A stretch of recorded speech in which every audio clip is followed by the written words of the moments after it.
દર્શકો, આદિવાસી બાહુલ્ય ધરાવતા દાહોદ જિલ્લામાં એક સમયે ઢોલ માંદલ અને થાળા ત્રાંસાની મધુર સુલાવરલી જોવા મળતી હતી, પરંતુ બદલાતા સમયના વેણમાં પશ્ચિમી સંસ્કૃતિનો ઉદય થયો અને તેનું સ્થાન લઈ લીધું કર્કશ અવાજવાળા ડીજેને લઈને ઘણા બધા લોકોનો હવે વિરોધ ઊભો થયો છે। ખાસ કરીને ભીલ સમાજ પંચ દ્વારા ડીજે, દહેજ અને દારૂ આ ત્રણ બાબતે સમાજમાં કડક અમલબંધી કરી દીધી છે। ખાસ કરીને ડીજે બંધ કરવાની નોબત આવી ગઈ છે।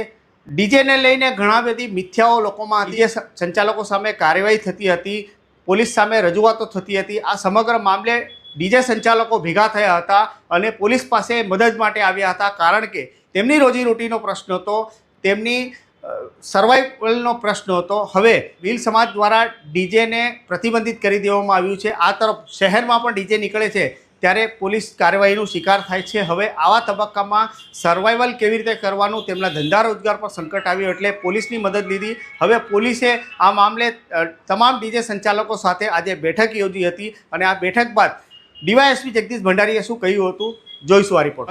જી સર, આજરોજ દાહોદ એ ડિવિઝન પોલીસ સ્ટેશન ખાતે જે દાહોદ વિસ્તારમાં ડીજે કે સાઉન્ડ સિસ્ટમ વગાડતા જે લોકો છે એ તમામ લોકોની આજે મિટિંગ કરવામાં આવી હતી। જે મિટિંગની અંદર તમામ લોકોને કાયદાકીય સમજ, નામદાર કોર્ટની માર્ગદર્શિકા વગેરેથી અવગત કરવામાં આવ્યા હતા। વિશેષમાં વાત કરીએ તો જે માર્ગદર્શિકા છે એ મુજબ ડિસ્કો જોકી છે એ સંપૂર્ણપણે બેન છે। જે સાઉન્ડ સિસ્ટમ છે એ પણ સુપ્રીમ કોર્ટની નામદાર કોર્ટની ગાઈડલાઇન્સ મુજબ રાત્રે 10 વાગ્યા પછી વગાડી શકાતું નથી। ઉપરાંત એનું જે ડેસિબલ વોલ્યુમ છે એ પણ જગ્યા અને સ્થળને આધારે મર્યાદા ફિક્સ કરેલી છે। જો આની બહાર કરાવવામાં આવે તો એ કાયદાકીય ગુનો છે। આ ઉપરાંત જે વાહનની અંદર સાઉન્ડ સિસ્ટમ ગોઠવવામાં આવે છે એ વાહન લગતની જે મંજૂરી છે સંબંધિત વિભાગની એ પણ લેવી પડતી હોય છે। એ પણ જો ના લેવામાં આવે તો એ કાયદાકીય રીતે ખોટી બાબત છે। આ તમામ બાબતે લોકોને વિગતવાર અવગત કરવામાં આવ્યા। આ ઉપરાંત જે ગીતના વોલ્યુમ છે, પ્રસંગ અનુસાર ગીતની ક્વોલિટી છે, ગીતના જે શબ્દો છે એ બાબતે પણ એક સારા માહોલમાં ચર્ચા થઈ, જેની અંદર એક પોઝિટિવ એટમોસ્ફિયર બને, પ્રસંગને અનુરૂપ ધાર્મિક ગીતો કે જે છે વગાડવામાં આવે, કોઈ પણ પ્રકારની ઉશ્કેરણી ના થાય, ડીજે થકી લોકો આનંદ માણે, નહીં કે એના થકી લોકોને નુકસાન થાય કે ત્રાસ થાય કે કોઈ વાઇબ્રેશનને કારણે કે બેઝને કારણે નુકસાન થાય। આ તમામ બાબતે ખૂબ જ હેલ્ધી ડિસ્કસ થઈ અને તમામ જે ડીજે કે સાઉન્ડ સિસ્ટમના ઓનરો છે એ તમામ સાથે ભેગા મળી ભવિષ્યમાં સારું કામ કેમ કરી શકાય તે બાબતે વિગતવાર ચર્ચા કરવામાં આવી અને આ બાબતે હકારાત્મક લોકો માટે અને તમામ માટે ફાયદો કેમ થાય એ બાબતે પણ વાતચીત કરવામાં આવેલી છે।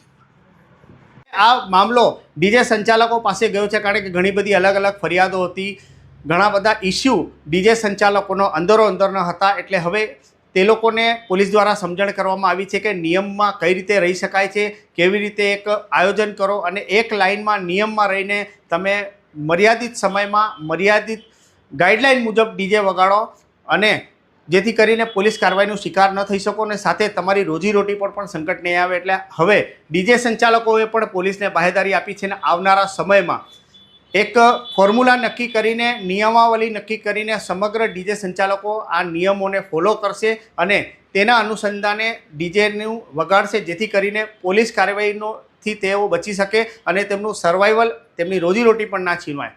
ડીજે સંચાલકોએ પણ આજે પોલીસને બાહેધરી આપી છે કે અમે અમારી રોજીરોટીને બચાવવા અને સર્વાઈવલ કરવા માટે અમે નિયમોમાં બાંધછોડ કરીને જે સરકારી નિયમ અને જે લોકોને હેરાનગતિ ના થાય, લોકોને કોઈ તકલીફ ના પહોંચે તે માટેના આયોજન આવનારા સમયમાં કરી અને તેનું અમલવારી કરીશું તેવા પ્રકારનું જણાવવામાં આવ્યું છે।